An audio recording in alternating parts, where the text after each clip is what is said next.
The Accidental Engineer. Welcome all. Max of the Accidental Engineer here. Today we have the pleasure of Meggie Mahnken joining us.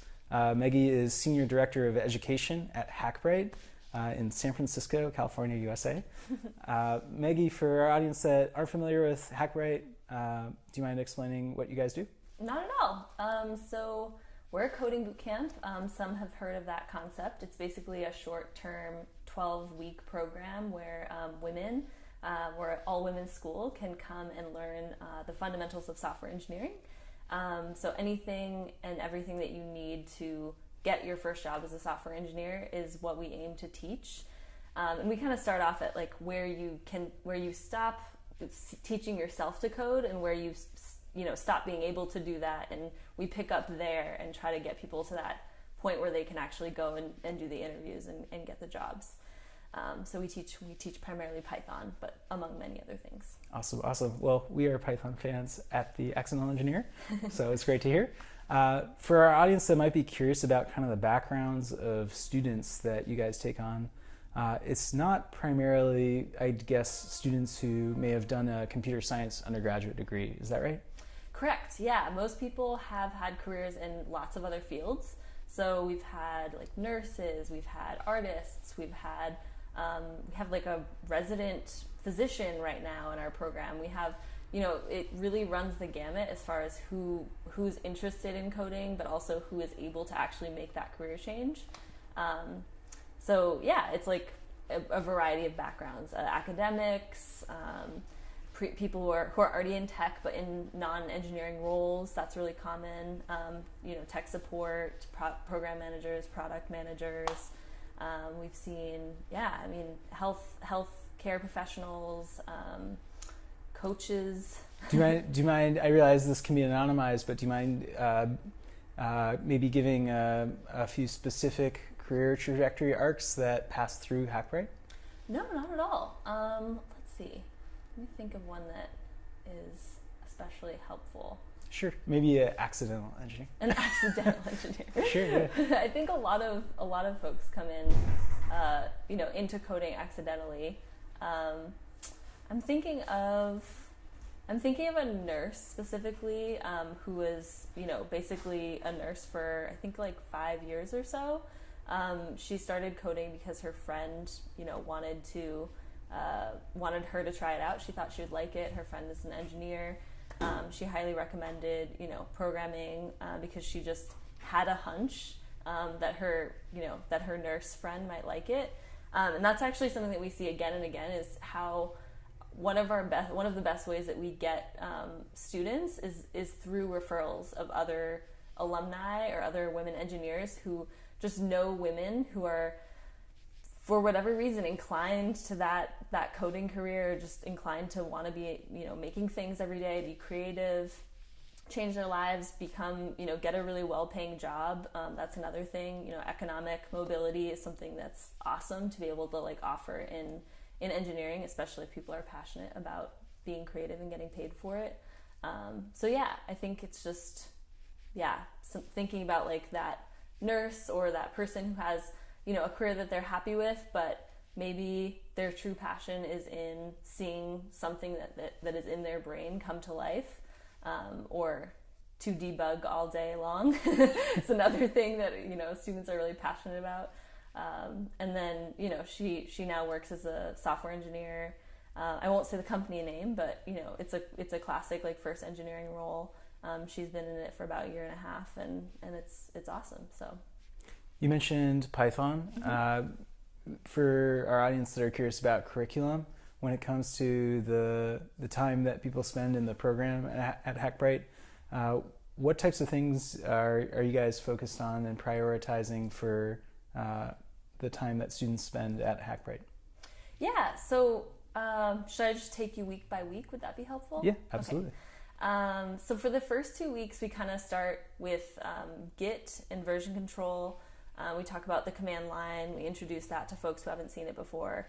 We do a little bit of review of things like functions, lists, basic data structures in Python. Some people come in having learned Ruby or JavaScript, how to write for loops in those languages, how to write functions. So we just get everyone on the same page with, here's Python, if you haven't seen it.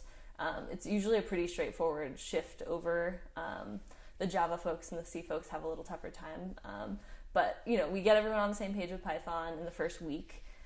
We finish that week off with a discussion of computer memory and how that applies to languages like Python versus C. The second week is all sort of intermediate or like less common data structures, along with a little more development tooling, more on Git and GitHub. So we talk about, mutable and immutable data structures in Python. We finish off by teaching them the core aspects of object orientation in 2 days, which I think is like one of our greatest feats, where we just go over, like half a semester's worth of probably computer science info, just throw it at them and they all just eat it for dinner, which is awesome. Week 3 is web development, which is all Python on the back end, and we cover testing that week as well. Week 4, we do SQL for 2.5 days and then JavaScript for 2.5 days. So we go from back end to front end very quickly. Week 5 is more on data modeling. So they've learned SQL, but they are ready to learn, how to design databases. Week 6 and 7 are like rapid fire, different topic every day that they may or may not want to specialize in at some point later on, either in the program or in their careers. So like machine learning, data viz, cryptography, React.js, the list goes on. And then everything until week 10 from that point on is just core computer science. And then weeks 11 and 12 are all kind of focused on career prep, job search readiness, getting ready to do technical interviews. You've been at Hackbright for 5 to 6 years now. You've interviewed literally hundreds of candidates. I'd imagine over that time, you guys have probably changed maybe your methodology about interviewing applicants to come on as students. Maybe not how it's changed, but for our audience curious about the process and what you look for as an interviewer, what do you guys look for? Yeah, and it's changed over time. Like I think this is one of the things that bootcamps, coding bootcamps are a new concept. I think the first one maybe came out 2011 at the earliest, maybe 2010. I'm not quite sure on the exact date. But I think a lot of what we've gotten better at over the years is finding students who are going to be successful in our program. And I'm particularly very proud of how far we've come there. Because, at first it was sort of like anyone can learn to code, just like walk in the door. And if you have the time and the motivation, like you can do it. And that is true to some extent. But I think there are core concepts that if everyone can be on the same page and have learned them on their own before coming, that, you're much more likely to be successful and to not, not waste your time learning and packing your brain with all of the other things that we're going to be teaching. Because I think, if you don't know about certain concepts, when you try to learn web development, for example, like if you're not clear on control flow and conditional logic or Boolean logic or, just functions and like, input output and like all these things, like if you're super clear on them, it's just going to be that much easier to just sort of free your brain up for those new things. So we've started to do, short technical admissions interviews that are aimed at just 5 syntax areas, as well as some of the more non-technical aspects. So things like debugging and debugging techniques, the ability to like read error messages, the ability to be coached, which is less central thing, but still relevant when we consider an applicant's readiness. Like if they can hear feedback during the interview and be taught something really quickly and really quickly apply it to solve the problem, that's huge, right? But yeah, the syntax areas are just your standard run-of-the-mill kind of first things that you learn when you're learning a programming language. Basic data types, if statements, looping, functions, and what am I forgetting? There's 5. I forget too. Well, one of the items you just mentioned I think is super interesting and is totally a great thing that you guys ask in your interviews is regards to tracebacks and when your software breaks. Yes, which it has a tendency to do. Yeah, folks, if your software doesn't break, I think you're a liar. Yeah. But that's a super important skill to have, is interpreting the spewed out text that is often very hard to scrutinize and interpret, especially as a newcomer. Is there a curriculum that you guys require applicants to review before interviewing, or additional curriculum that people review before coming on their first day, it sounds like? Yeah, so we do have some classes that we offer to help people get ready for to come to our full-time program. So that's a prep class, which is like a 1-month class. We also have an online Python 101 class that kind of offers like those core syntax concepts, and that's not in person, obviously. I would say, as far as what they do after having been admitted and then beforehand, we don't do much in terms of debugging beforehand, but I think something that is intrinsic when you learn the syntax is that you become familiar with the errors that result from those core syntax pieces. And I always wish that I could chart someone's heart rate when they see an error message from when they first are starting to learn programming to the end of Hackbright's program, for example. And I imagine that sense of panic and oh, I did something wrong and it's never going to be fixed, goes down so much just the more error messages that you see. That's one of the things that we look at in the interview, for example, is are they just glancing at the error message and being oh, it's not working? Or are they actually reading it, parsing it, trying to interpret it? Can we help them interpret it and they can use it? So I think those are all, things that help both before and during and after that. Makes sense. Yeah. Obviously, the goal of students coming in is to land a job coming out. It sounds like the curriculum is pretty tailored both towards on-the-job skills and to prepare people to get the jobs, be optimized to get the jobs. What's the type of relationship between what you just described when it comes to what you ask applicants for in the admissions process and what they might experience when they go out and interview for jobs after maybe graduating? Awesome. Yeah, that's a great question. I always say at the beginning of the technical admissions interviews, we're asking a lot at this stage. You just learned how to, write a for loop, and now I'm doing a technical interview with you. But it is very early practice for those interviews that they're going to do when they graduate. One of the things that's very just purely mechanical is that we use a site called CoderPad for our technical interviews, and that's a really popular tool that hiring managers or other interviewers use when they're doing their technical interviews. We do encourage them to, ask questions, to describe, to pseudocode beforehand, to make it a conversation. And I'm a big believer that you should make that, as the interviewer, it's my job to make sure that they feel comfortable as they're going through, and that they can make mistakes and come back from them, and they can draw a blank on syntax and still do well if they're just super nervous. And I would like to think that they encounter that after in their actual interviews. But yeah. That's fair. Fair. A previous guest we've had on the show runs Interviewing.io, practice interviewing site, where they as well use CoderPad. I'm aware of another new entrant in the space called RepleIt. I don't know if you guys have tried that before. But no, for our audience, they're curious about what using these tools might be like. I recommend checking out, I think it's coderpad.io. RepleIt is repl.it, the website. We'll include both in the show notes for people who want to try it out.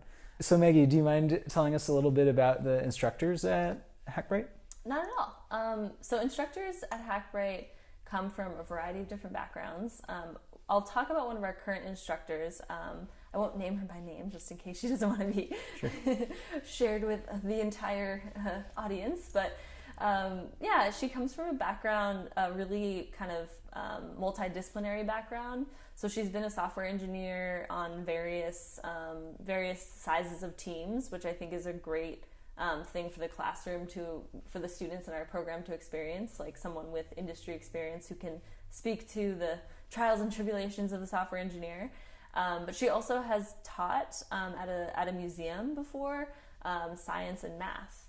And so that's one example of a previous career trajectory for someone who comes and wants to teach at Hackbright is someone who has a passion for teaching, who has a passion for, or who is motivated by like having a lot of interaction and tangible purpose throughout the day. I think it's it's easy to feel like you're making a difference in whatever.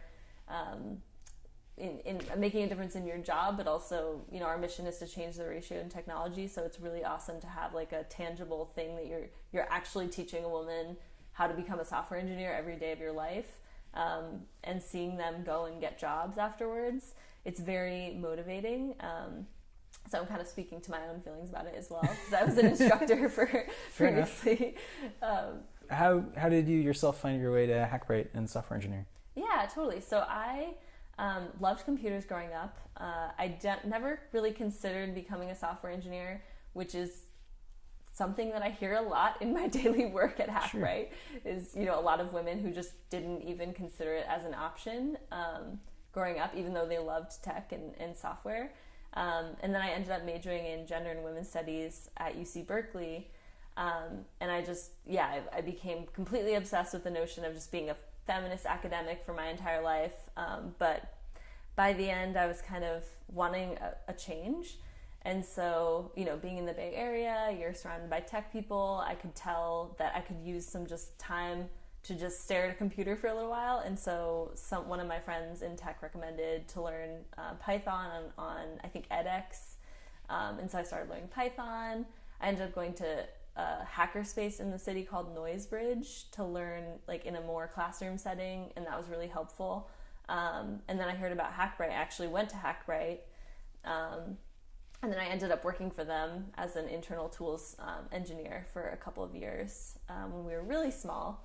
And I think I loved that because it was like a tiny company, and I was really young, and I felt like I was having a lot of impact and getting to do a lot of new things that I never, ever, ever imagined that I would be doing. Mm-hmm. And then I kept staying. And obviously I'm very motivated to work helping women change their lives. I really like, I love to see at graduation the looks on the faces of women, like that I can tell they're nervous to start interviewing. I can tell they're kind of not even believing what they themselves have just done, but I know because I've seen it happen again and again that they're gonna go off and get employed and be happy, and I'll see them 3 months later and they'll be like, "What? Hackbright? I don't know what you're talking about." Right? And then they'll just have like a completely new, different take on life. So I love that.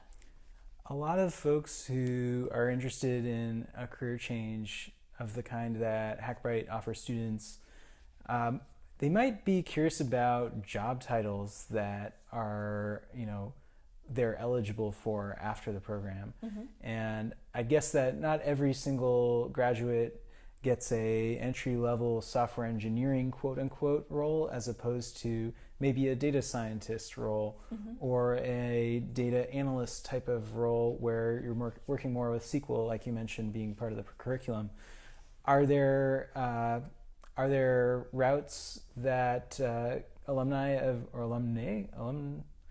I know there's a gender specific alumna. Is there flexibility around the jobs that people end up getting out of Hackbright? I would say somewhat. As far as like job titles that we see, it's a lot of software engineer. We also have seen software engineer in test. A role that's becoming more popular nowadays is customer success engineer or solution engineer, mm-hmm. which I think is a fascinating first role for a software engineer. I think it's so great to expose them to something that's like really solutions oriented, where they're kind of like on the outer layer of that like debugging process, and they get to kind of learn about the code base like really naturally. So that's becoming more popular recently. But something that I love, and I don't see as much data analysts. I actually see people coming in from data analyst careers coming to become software engineers more than I see them going to data analyst. We really recommend that people get their first engineers as software engineer as well, even if they want to go into data science, for example, just because they still have a lot of learning to do when they graduate. it's not that like we've given them all the knowledge they need and suddenly they can just go do anything they want in tech.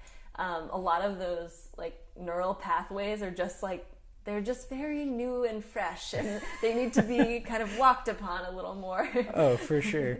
Yeah. So I think it's great when, they give at least 1 year to that like first role.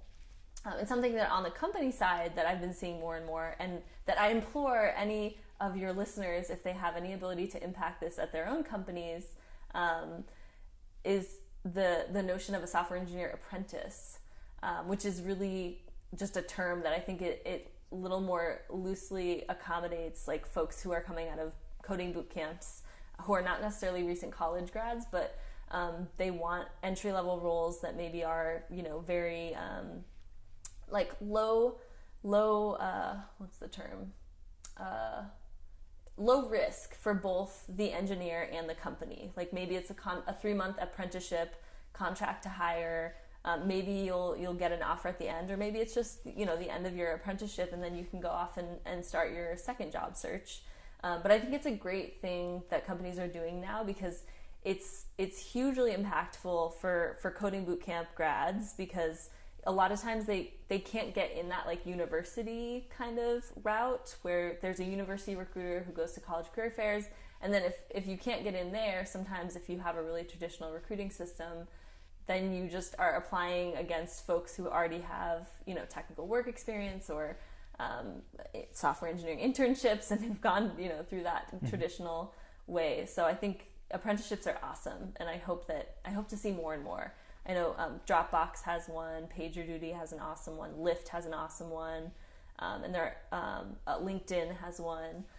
So I hope we see more and more of that, because I think it's awesome, both for the company to get interesting, fresh, highly motivated, excited people in the door, and then for students, obviously, or for graduates I should say.